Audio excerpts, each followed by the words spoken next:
Once more, China's Sichuan Province is battling a catastrophic deluge.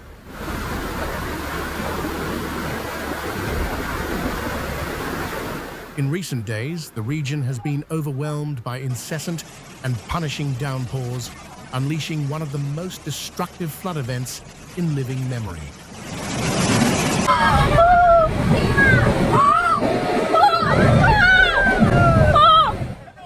With floodwaters swelling rapidly and without pause, entire towns have been swallowed by the deluge.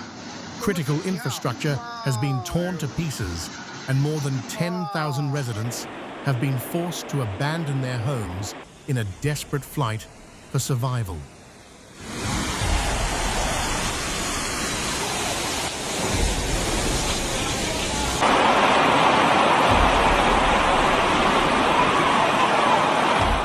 The relentless, heavy rainfall has transformed the region's major waterways, including the Tuo, Min, and Ďeadly rivers, into violent, overflowing torrents.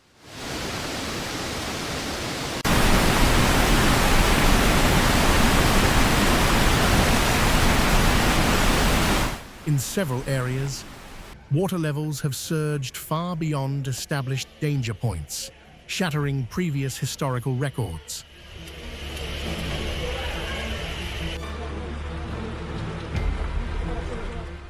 Across low-lying basins, the water has climbed more than 5 meters above safe thresholds, consuming fields, roads, and buildings with terrifying swiftness.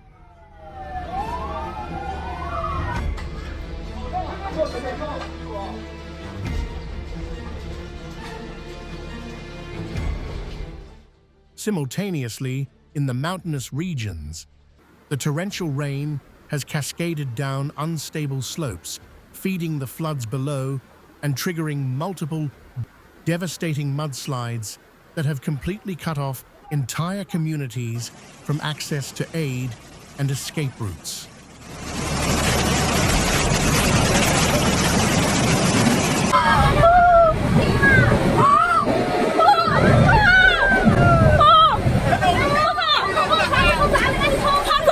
In urban centers like Dazhou, Neijiang, and Guanggan, the familiar cityscape has been rendered unrecognizable, transformed into a murky, watery wasteland.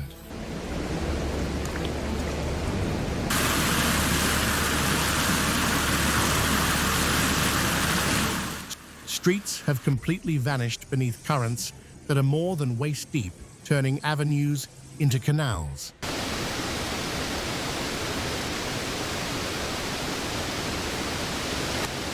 Vehicles, once parked securely, were lifted and tossed about by the fast-moving water like weightless toys.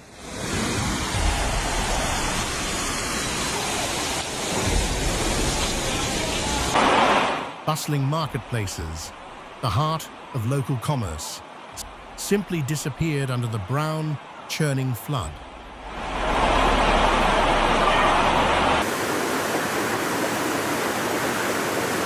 Compounding the disaster, vast swathes of neighborhoods have been plunged into darkness by widespread electricity outages, while access to clean drinking water has become scarce across dozens of counties, amplifying the unfolding humanitarian crisis.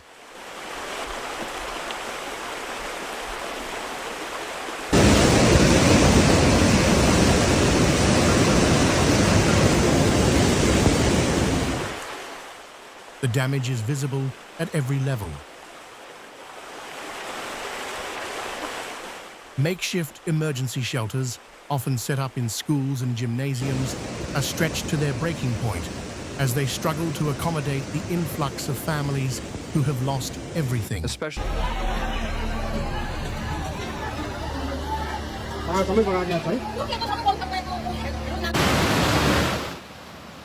The very foundations of the region's infrastructure are crumbling under the constant pressure of water and debris.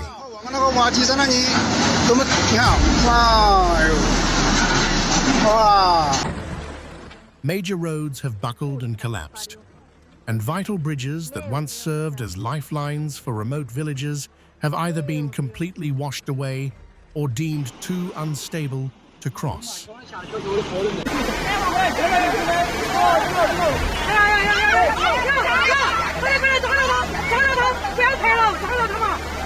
Power stations in several districts have been forced to shut down, and rail service across southern Sichuan has been suspended indefinitely as tracks lie submerged and tunnels are choked with mud.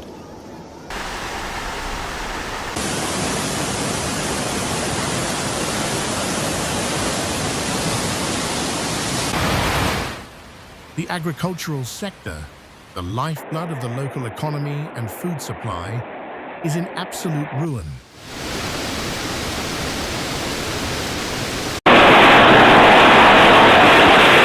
Within a matter of days, thousands of acres of crops have been destroyed.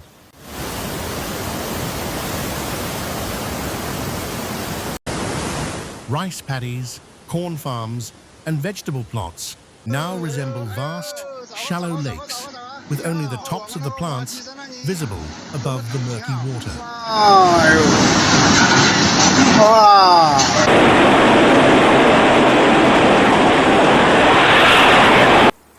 Farmers have been left to stare in disbelief as an entire season of hard work and investment is reduced to nothing more than floating wreckage.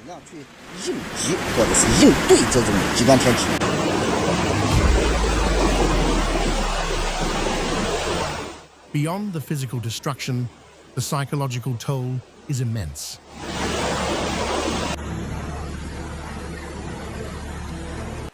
In the crowded shelters, families speak of the terror of hearing the sudden roar of water in the night, of waking up to find their homes already flooded to their waists.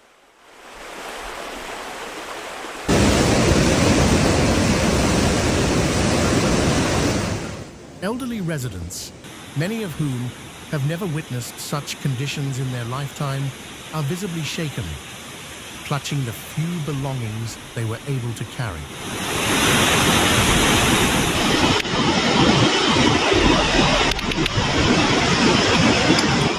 Children huddled together, their faces a mask of confusion and fear as they watch their parents scramble to make sense of the chaos.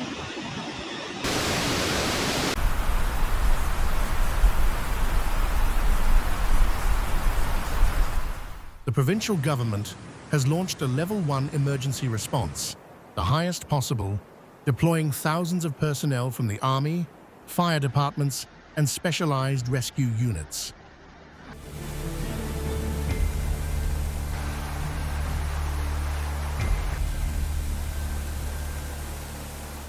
Helicopters hover over the most isolated zones, dropping essential supplies and evacuating the most vulnerable.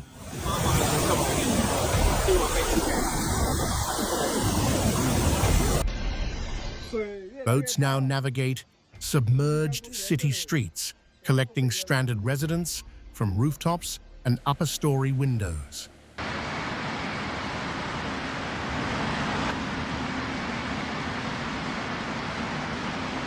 But nature remains an overwhelming force.